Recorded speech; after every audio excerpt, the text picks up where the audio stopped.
moi j'ai déjà répondu, oui, je ne suis pas comme ceux qui disent oui et qui votent non au Conseil général. Donc le Conseil général s'est retiré à partir du mois de juin. Les réponses à l'appel d'offres qui a été lancé par la région, ça relève de la région, ces réponses sont dépouillées actuellement. Moi, je souhaite qu'il y ait encore une activité aéroportuaire à Dijon, de desserte des grandes villes françaises qui sont mal desservies par la SNCF Le Train. Je pense bien sûr à Toulouse, je pense à Bordeaux et je pense à Nantes. Ça s'appelle des obligations de service public. J'espère qu'il y aura ça dans la réponse qui sera faite par les opérateurs, et je souhaite qu'il y ait aussi le maintien d'une activité d'aviation d'affaires. Que le président du Conseil général, pour aller en vacances à Marrakech, prenne l'avion à Dole, ça ne me dérange pas, ça. Moi, ce que je veux, c'est qu'il y ait une activité qui apporte à la ville de Dijon, et au département et à la région. Le problème ici en Bourgogne, en Côte d'Or et à Dijon, c'est qu'on n'est pas arrivé à faire partager cette idée aux gens de Beaune, aux gens de Châlons, aux Bourguignons, qu'il est important qu'il y ait un aéroport à la capitale, dans la capitale régionale.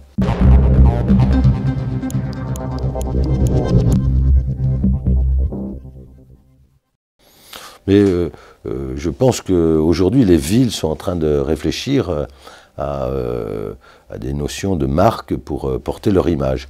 Dijon a une bonne image. Elle a une image reconnue à l'international, et contrairement à ce qu'on dit, elle n'est pas connue que pour la moutarde. Bien sûr, la moutarde fait partie de la reconnaissance universelle de la ville, mais Dijon est connu aussi pour ses activités industrielles, pharmaceutiques. Dijon, ce n'est pas une fabrique à pansements. Urgo, c'est une grande entreprise. Essilor, c'est une grande entreprise. Donc on a beaucoup de grandes entreprises sur Dijon qui fonctionnent bien et qui permettent et qui contribuent à la notoriété de la ville. Dijon a une belle image, une bonne image, une grande image liée à l'histoire du vin, de la gastronomie, le classement au patrimoine mondial avec Beaune. Et les Côtes de Nuit et de Beaune devraient amplifier encore cela.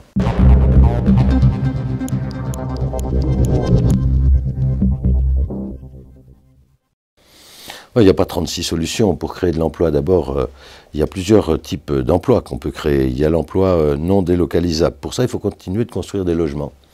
Je le dis à ceux qui veulent arrêter la construction de logements. Dijon est passé de 80 000 logements à 89 500 logements. Il y a 9 000 emplois à peu près aujourd'hui dans le secteur du bâtiment. Ils ne sont pas délocalisables, ceux-là. Donc il faut continuer de construire des logements. Il faut développer des technopoles. C'est ce que nous avons fait. Il n'y en avait pas, il y en a deux aujourd'hui. Un à Mazen-Sully, plutôt sur les biotechnologies, un autre sur l'agro-environnement à Bretonnière. Et puis, il faut encourager le pôle de compétitivité que nous avons créé, celui de Vitagora, dont Pierre Guez assume la présidence, c'est l'agroalimentaire. Et puis, il faut continuer à amplifier les activités liées à la recherche et à l'innovation. Bref, je pense que le cercle vertueux qui a permis en 10 ans de créer 2500 emplois supplémentaires sur la ville, il faut le poursuivre. La reprise est là, on le dit, alors un peu timide, mais elle va s'amplifier, il faut être prêt, nous sommes prêts. Dijon est prêt.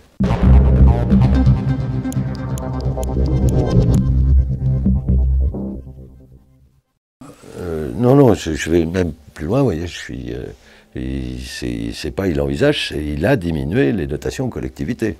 Et là-dessus, Sarkozy l'a fait, Hollande a continué. Donc on a aujourd'hui à gérer le mieux possible nos collectivités avec moins de recettes. Faut-il augmenter les impôts? Non, pas plus que l'inflation, je l'ai dit, je le redis. Tout ce qui serait, annonce pour faire plaisir en disant je vais vous baisser les impôts n'est pas réaliste. Je n'augmenterai, si je suis réélu, pas les impôts plus que l'inflation. C'est pas une baisse, mais c'est un maintien des capacités de service public local de la ville de Dijon. Après, il faut savoir qu'est-ce qu'on veut comme service public local. Et donc, avec le niveau de l'inflation, on maintient le service public local actuel.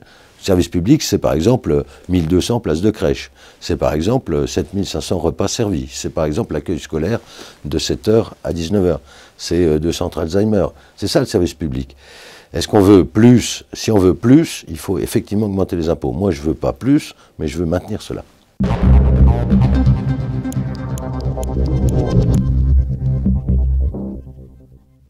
Bien sûr, pour un second tour, il n'y aura pas de problème. je suis prêt à débattre, et même avec gourmandise. Je ne vous le cache pas avec mon concurrent de l'UMP, mais des débats en un quart d'heure dans un train avec 6 personnes ou 5 personnes, c'est pas sérieux, et je pense que ça donne une mauvaise image de la ville partout où ça passe. D'ailleurs, je soutiens Jean-Claude Gaudin qui ne veut pas faire ce débat non plus à Marseille.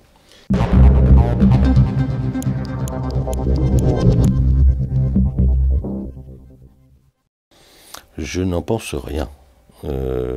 Chacun est libre de faire ce qu'il veut faire. Je rappelle juste, l'élection municipale, c'est une élection sérieuse. Voilà, on ne peut pas promettre n'importe quoi. Voilà.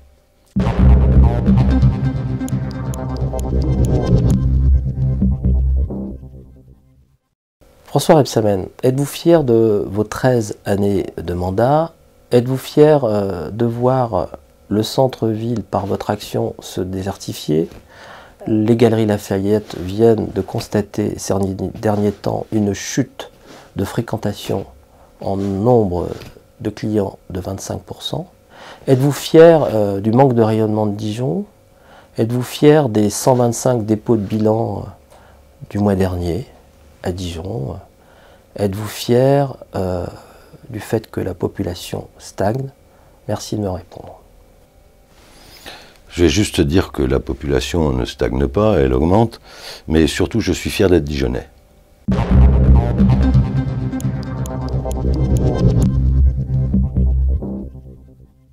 François, bonjour. Vous avez déclaré récemment que ma liste 100% société civile était en fait une liste de droite. Alors, en effet, ma liste comporte des personnes de droite, mais également de nombreuses personnes de gauche, dont de nombreuses personnes d'ailleurs ont voté pour vous en 2001 et en 2008. Alors, ma question est la suivante. Est-ce une tactique que vous utilisez en fait, ou un mauvais conseil de vos communicants pour dissuader toutes ces nombreuses personnes justement de gauche qui souhaitent se rassembler et voter pour nous au premier tour? Merci beaucoup pour votre réponse. C'est une question à laquelle il est plus facile de répondre que celle de M. Houpert, parce que mon concurrent de l'UMP a été très long et j'avais du mal à suivre le cheminement. Là, c'est assez clair. Je pense que les listes apolitiques sont des listes de droite. J'ai rien contre M. Dugré, mais quand on est de gauche, on dit que c'est une liste de gauche. Quand on dit que c'est une liste apolitique ou de la société civile, en général, c'est une liste de droite. Alors, il peut y avoir des personnalités de gauche dessus, c'est possible. Hein. Moi, je n'examine pas ça comme cela. En tous les cas, c'est une liste où on retrouve des... J'ai vu des colistiers de M. Bichot, parce que y a beaucoup de gens qui n'ont pas pu aller sur la liste de M. Houpert, et donc ils se sont retrouvés sur la liste de M. Dugré. Tant mieux, c'est très bien pour lui ou pour eux. Mais elle se qualifie pour moi comme une liste... Les listes apolitiques sont des listes de droite.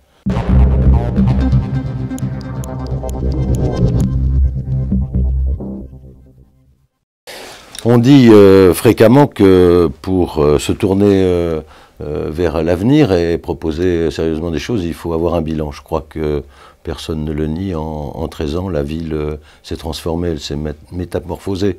Et les Dijonnais qui reviennent à Dijon 10 ans plus tard le constatent et le disent. L'équipe que j'ai autour de moi, elle est unie, elle est rassemblée, elle l'a toujours été. Donc pour avoir une bonne gestion de la ville, une gestion sérieuse, il faut tout à la fois un bon bilan, une équipe unie, je me permets de le dire, un maire qui sache de quoi il parle, et des propositions. Je vous invite à prendre connaissance des propositions que nous portons. Tout cela est financé, sérieux, et continuera d'emmener Dijon sur la voie du développement durable pour en faire une ville douce à vivre.